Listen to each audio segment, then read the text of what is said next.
Hey YouTube, Jacob Good to Go Gear here to do a quick video. Things have been kind of hectic around my house lately the past few weeks. I'm going to do the final, not a final, just kind of my end results video of the Benchmade Bladehq, the Benchmade 810 CONTEGO. So kind of what I learned is I paid too much for the knife ordering it through Benchmade. But what I wanted to do is I wanted to see what kind of service and customer result or customer service, quality control, and where the issue really was. Was it really with Benchmade? Was it really with Bladehq? And so I'm just going to kind of go over that. So I ordered the first knife through Bladehq. They sent it as was. Box was taped, hadn't been tampered with. I opened it, and y'all saw that there's black stuff coming off. There's blade play, just really poor quality for an expensive knife. So I sent it back. Bladehq gave me full refund. They were more than happy to do that. The second knife, we told them the issues that we were having, and we had told them to check the knife when they sent it, and then we called them back and said, hey, don't check it, don't open the box. I wanted to see what the results were. So it ends up that I guess they had opened the box and checked it, and they sent it saying it's good. Problem with that was that knife had worse blade play than the first knife. Black stuff coming off. The pocket clip was better, but still not what I was expecting for a $200 knife.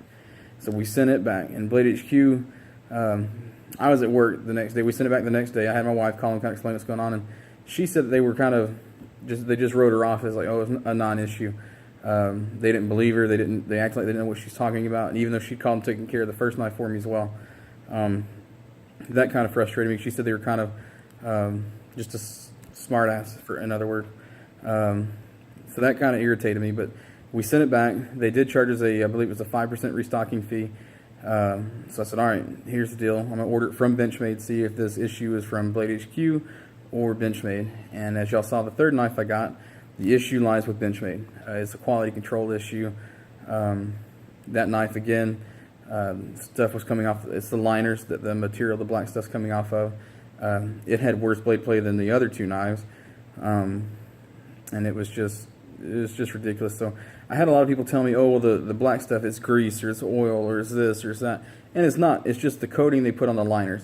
And when we called and spoke to Benchmade with the first knife, we actually called and asked them about what was going on with it.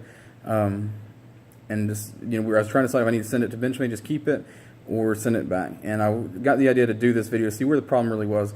Because people were telling me, oh, well, it's a Benchmade, and so they have a warehouse, so it's a dusty warehouse. So dust gets in the box, and they ship it to Bladehq, who has another warehouse where dust gets, and it's just dust on the knives.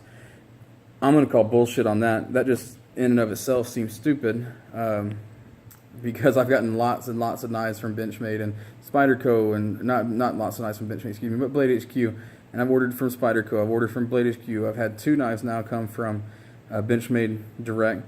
And none of them have I ever had black stuff or dust or any kind of problem like that. And when I called and talked to Benchmade, they said that there shouldn't be any black stuff coming off the liners or the G10 or anything. And so when I sent our knife, I got it from Benchmade, had it a day, made a video of the unboxing, and shipped it right back to them. They had it for 2 weeks, and then it took another week to get to me with shipping.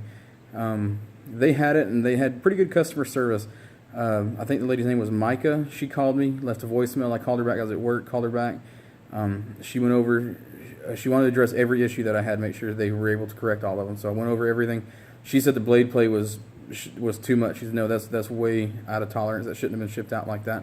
So it's good to hear that, because I had a lot of people, what I discovered is a lot of, I guess, the Benchmade fanboys and Benchmade fans, they're just diehard fans. They're like, oh man, just quit being a pussy, this is ridiculous. Oh, look at you whining and crying about it. But Benchmade was like, no, these are valid concerns that shouldn't have been shipped that way. So I did like to hear that, because they could have said, no, it's fine, just ship it back, you're an idiot. But they were like, no, there shouldn't be black stuff coming off, there shouldn't be this much blade play. It was kind of gritty, so they went ahead and they cleaned it. I had oiled it and wiped it off before I sent it back to the factory. Got it where there's no more black stuff coming off. I didn't take the knife part, but I sprayed a bunch of oil in the mechanism, trying to get that gritty feeling to go away. And so I sent it to them. They went ahead and they replaced the liners. I'm going to say they probably polished the bronze bushings, because it opens just as smooth as butter now. Even though I did have to, when I got it back, it was so loose, like you see in my video, the blade was so loose, you could hear rattling when you shook the knife. So I was kind of frustrated with that, because they knew that was specifically one of my issues.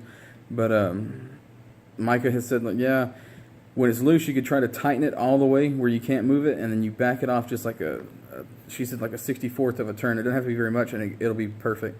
So that's what I tried to do. I got my tool and went in there and tightened it up tight and backed it off just a hair. And it doesn't flip open as easily as some other people's, but it does open and close. The third knife that I got from Benchmade Direct, I tightened it trying to get rid of the blade plate before I sent it back, because I prefer not to send it back. My wife was ready to just be done with everything, but I thought this would make an interesting YouTube series, I guess. And so I did tighten it, and the only way to get all the blade plate out was I tightened it all the way tight, and I couldn't open or close the knife. I tried backing it off a little bit, tried doing this, and the only way to get all the blade plate out of that knife was to tighten it where I couldn't open or close the knife. And Benchmade concurred. When I talked to Micah, she had it on her desk. She's like, yeah, this is bad. So I don't know what they did to fix that, but now I can tighten it where I can open and close the knife, and there's no up or down or side-to-side blade play. So I'm going to go with, Bladehq. They did their job. I mean, they did what they thought was best, and they took care of me. I've had, tens of 20, knives or more. I don't even know. I have a pretty extensive knife collection come from Bladehq.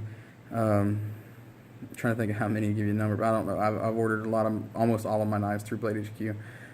They've always been A+ on the customer service.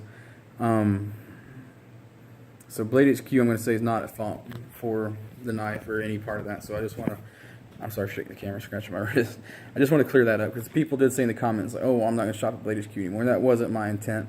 I'm going to say Bladehq wasn't at fault at all for that. Benchmade, I think, is a quality control issue, because, like I said, my grip tillion, I have a grip tillion, I think it's the 551. Got it straight from Benchmade Direct. Has some customization done to it, and no black stuff, no issues, no blade plate. It was perfect. So this is definitely, but that was 2012, and so it's 4 years ago when I ordered that. And so something must have happened between 2012 and present, because that just seemed ridiculous. So I just want to kind of make this and clear it up. I said in some of the comments I would make this reaction video, and definitely say, I mean, Bladehq has been phenomenal. I haven't had any issues. They have good prices, good customer service. Benchmade, they had great customer service. The mic was pretty handy. I did email their customer service. You can contact them via email and ask them questions. And ask them questions about a different knife that I'll have coming soon and can do a video on. And that one they weren't very helpful on. The lady, she emailed me back, and she basically just emailed me stuff that was in the description of the knife, which I already knew, and I was looking for something specific, and I don't know if she didn't understand what I was asking or not, but she just copy pasted the description box over, so that was kind of weird, because I can look at that. I don't know. I thought I phrased it, what I was asking, pretty good, but maybe not. So anyway, this is Jacob Video Gear, just doing a follow-up with the Benchmade Bladehq. Like I said, I think it's a Benchmade quality control, and if you read the comments in my videos, lots and lots and lots of people have issues with Benchmade. And one guy had a video out where he said he went to a brick and mortar store, went through 16 Benchmades trying to find one that didn't have any blade play or any defects or any problems. I mean, that's ridiculous to have to go through that many knives in somebody's inventory to get one that's good. I mean, Benchmade charges a premium. They say in their advertisement on the store, like about them, like on their online webpage, it says, where they have a tolerance, they can get down to half the width of a human hair, but they can't even get the blade play out, or they can't ship it without having the black shit come off, or the grit in the axis lock. I mean, how can you say, oh, we have such high tolerances, but you send out stuff like that, where it shouldn't have been shipped to a customer, much less Benchmade, or Bladehq had two that they sent me that had the same issue. And then Benchmade sent it to me direct from the factory with the same issue. When I sent it back to them and it came back, yeah, I mean, it was great after that, but they should have, why send it to me just for me to send it right back the next day? I mean, they didn't get it the next day. They got it, I think, 3 days after I sent it.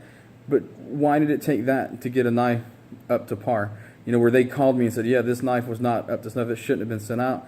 Why should I have to send it all the way back to them to get a good quality, you know, up to par kind of knife when I'm paying for a premium the first time? I mean, that knife ended up costing me around $240 after shipping and tax and everything. You know, for that price, I should have had a pretty damn decent knife. So anyway, this is Jacob Good to Go Gear. Please like, share, and subscribe. I do have a Facebook page. It's Good to Go Gear, Texas. You can check that out. Remember to keep your edges sharp and your gear oiled and good to go, because you never know when you need it. This is Jacob. Thanks.